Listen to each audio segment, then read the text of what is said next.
of this. And इससे बदतर नहीं रहा है, माने कि इससे बदतर कभी हुआ नहीं मेरे ख्याल में। कदम और दादागिरी का विरोध भारत में तो जमकर हुआ, लेकिन दिलचस्प बात यह रही कि अमेरिका में भी जोरों से भारत पर लगाए गए इस टैरिफ का विरोध हुआ।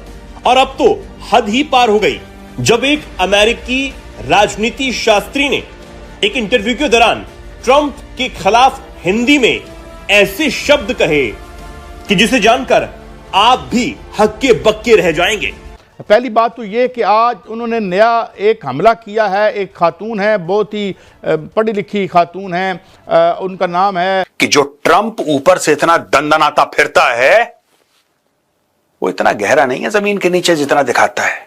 कैरोल क्रिस्टीन फेयर ने ट्रंप के बारे में बोलते हुए न सिर्फ उनके खिलाफ अपमानजनक शब्द का इस्तेमाल किया, बल्कि उन्हें खुलकर गाली दी और इस पर जरा भी अफसोस नहीं करते हुए उन्होंने दोबारा दोहराकर उन्हें गाली दी। भारत में एक शब्द का इस्तेमाल भी बड़ी तेजी से होता है, बहुत ज्यादा होता है, और दुनिया अब उस शब्द के पीछे पड़ गई है।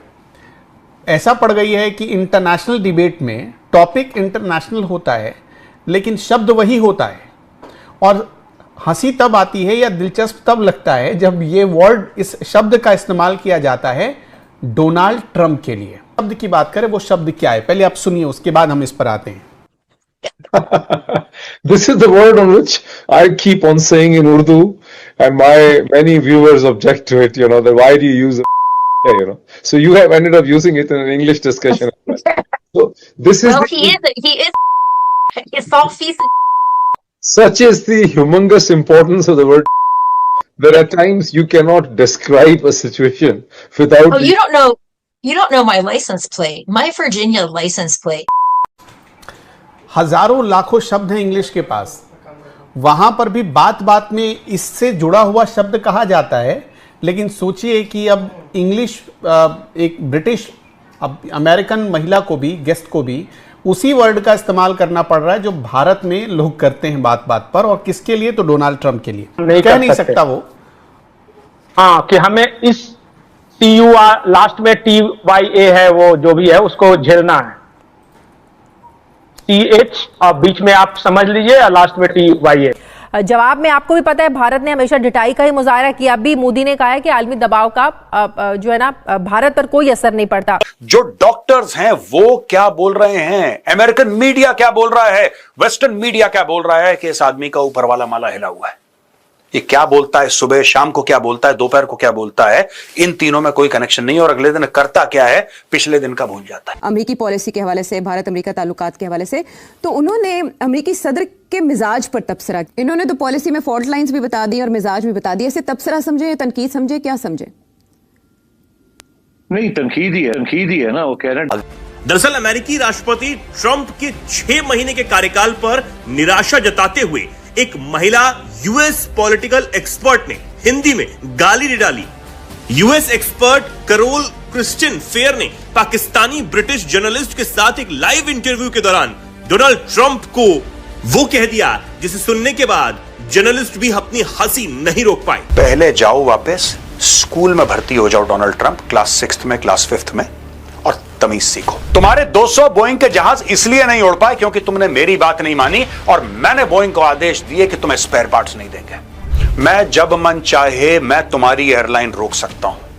आप ये समझिए ना कि ये बंदा कितना डैमेज कॉज कर रहा है अमेरिकन ब्रांड को। इंडिया भी अब इस लेवल पे आ गई है कि वो अमेरिका के साथ डील्स कर सके बैठ के। सिर्फ ये नहीं कि इंडिया अमेरिका जैसे पहले छोटी कंट्रीज़ के ऊपर करता था कि कुछ भी उसने इम्पोज कर दिया, कोई भी उसने अपनी वो इम्प्लीमेंट कर दी उनके ऊपर कि भाई हम आपके ऊपर इतना टैक्स लगाएंगे या आपके साथ हम कोई डील नहीं करना चाहते। अब वो बात नहीं रही। उन्होंने कहा अब 4 साल पूरे होने अभी भी बाकी हैं। अब ये बात सुनकर पाकिस्तानी ब्रिटिश जर्नलिस्ट मोहित पीरजादा अपनी हंसी नहीं रोक पाए और उन्होंने ये तक कह दिया कि मैं इस शब्द को उर्दू में बार बार बोलता हूं और मेरे कई दर्शक इस पर आपत्ति जताते हैं और आपने इसे अंग्रेजी बहस में इस्तेमाल कर लिया।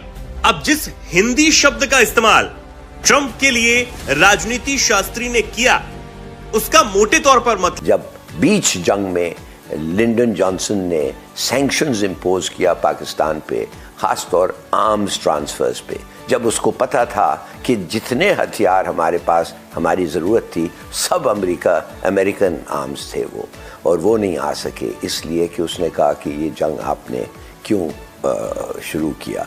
मोदी जी फोन उठा लो, फोन उठा लो, फोन उठा लो, फोन उठा लो। मोदी जी ने फोन नहीं उठाया। देखिए साफ सीधी बात है कि प्रेशर के अंडर बातचीत नहीं करनी। सिंपल सा फॉर्मूला है, जब कोई बंदा प्रेशर डाल रहा हो आपसे कि नहीं मेरी बात मानो मानो, उससे बात ही मत करो, उससे इंगेज ही मत करो। कितनी बेइज्जती की बात है ट्रंप के लिए। और ये भारत ने नहीं बोला, अगर कोई और देश होता दोस्तों तो 4 बार बताता कि देखो ट्रंप हमसे बातचीत, और ट्रंप ही होता। अगर भगवान न करे मोदी जी उसको कॉल कर रहे होते तो अभी तक ट्रंप जो है ना 50 प्रेस कॉन्फ्रेंस कर चुका होता। Modi was calling me but I did not take. यहां पे उल्टी गंगा बह रही है। यहां पे ऐसा हो रहा है कि दुनिया का जो सबसे पावरफुल देश है इकोनॉमिकली, मिलिटरीली, यूनाइटेड स्टेट्स, उसका president Donald Trump Modi ji को कॉल कर रहा है। इसका मतलब यह है जब से इंडिया और चाइना एक दूसरे के साथ मिले हैं, अब खुल्लम खुल्ला इंडिया अमेरिका को जवाब देने पे आ गया है। कभी जनाब जयशंकर साहब का जवाब आता है, आज कोई बयान सामने आ जाता है, उन्होंने जिस तरीके से अंदाज़ा लगाए ये जो ईस्ट है, ये कलेक्टिव ईस्ट जो है ना, किस तरीके से अमेरिका के खिलाफ कोई ब्लॉक बनाने के चक्रों में है या जो भी है, मिल बैठ के कोई लाहे अमल तरतीब देने के चक्रों में है कि अमरीकी जो बदमाशी है, जो अमरीकी जो मनमानियाँ हैं, उसको किस तरीके से ब्लॉक किया जाए। और दूसरी तरफ डोनाल्ड ट्रंप के मुंह से भारत के लिए सिर्फ फूल झड़ रहे हैं। अमेरिकी राष्ट्रपति डोनाल्ड ट्रंप भारत पाकिस्तान जंग पर फिर से बोले, लेकिन इस बार पाकिस्तान को जमकर कोसते हुए। इस बार तो ट्रंप की मानो पूरी भाषा ही बदल गई। भारत पाकिस्तान की जंग में अपने रोल को लेकर उन्होंने एक बार फिर अपनी पीठ तो थपथपाई, लेकिन भारत के प्रधानमंत्री नरेंद्र मोदी को अपना दोस्त बताया और पाकिस्तान को लताड़ दिया। जब कोई आपको डिसरिस्पेक्ट करे, और यह बात मुझे मोदी जी की बहुत प्यारी लगी, बहुत अच्छी लगी, सर आपको सैल्यूट है। जब कोई आपको डिसरिस्पेक्ट करे, जब कोई ऐसा करे कि आवाज ऊंची, don't deal with that person. उसको इतनी इंपॉर्टेंस देने की जरूरत नहीं। तो कोई होगा अपने घर पे होगा यार, व्हाइट हाउस के अंदर होगा यूएस का प्रेसिडेंट। आपने बोला डेड इकोनॉमी। यहां पे ये मोदी की इकोनॉमी नहीं है, ये 140 करोड़ हिंदुस्तानियों की इकोनॉमी है। हम लोग खून पसीना बहाएं और तुम ऐसे ही बोल दो डेड इकोनॉमी, और फिर तुम चाहते हो कि हमारे प्रधानमंत्री तुम्हारा फोन उठाएं। ये तुम्हारी उम्मीद है कि हमारे प्रधानमंत्री तुम्हारा फोन उठाएंगे। वहीं पर उसी स्टेप को फॉलो करते हुए इंडिया ने भी एक अच्छा स्टेप लिया है। दूसरा ये भी बात है कि इंडिया भी कोई छोटी इकोनॉमी नहीं है। बेशक हमारा हमसाया मुल्क है, हमारी उनके साथ राइवलरी चलती है, पर ऐसी बात नहीं है। उनकी भी एक बहुत बड़ी इकोनॉमी है और उनके भी बहुत बड़े बड़े वेंडर्स बैठे हुए हैं वॉलमार्ट पे और उसके ऊपर अमेजोन के ऊपर, जहाँ से दिल्ली मेरे ख्याल से कोई लाखों की तादाद में प्रोडक्ट्स जाते होंगे। अब जब उनके वो प्रोडक्ट्स, जब ऑर्डर्स कैंसिल होंगे, उनकी जो लोकल लोग हैं अवाम है, वो जब अपनी गवर्नमेंट के ऊपर कोई ना कोई प्रेशर डालेंगे कि भाई हमें जो सस्ती चीज़ें मिल रही थी और जो एक अच्छी क्वालिटी मिल रही थी इंडिया से, वो अब बंद होना शुरू हो गया। अब उनको जाहिर है महंगी चीज़ें परचेज़ करना पड़ेंगी, किसी और ज़रिए से चीज़ें उनको अपने मुल्क में लानी पड़ेंगी और उसकी वजह से जो है इकोनॉमी में दरहम भरम कुछ ना कुछ चेंजिंग आएगी। आपने कहा कि अमेरिका की जो आवाम है, जो लोकल्स हैं, वो गवर्नमेंट को क्रिटिसाइज़ करेंगे कि आप ताल्लुकात इस हद पे ले आए हैं कि इंडिया ने अपनी पोस्टल सर्विसेज हमारे साथ सस्पेंड कर दिया। सर यहाँ पर मुद्दा आईफोन का भी है। देखिए दुनिया में 10 से 8 आईफोन इंडिया में बनते हैं।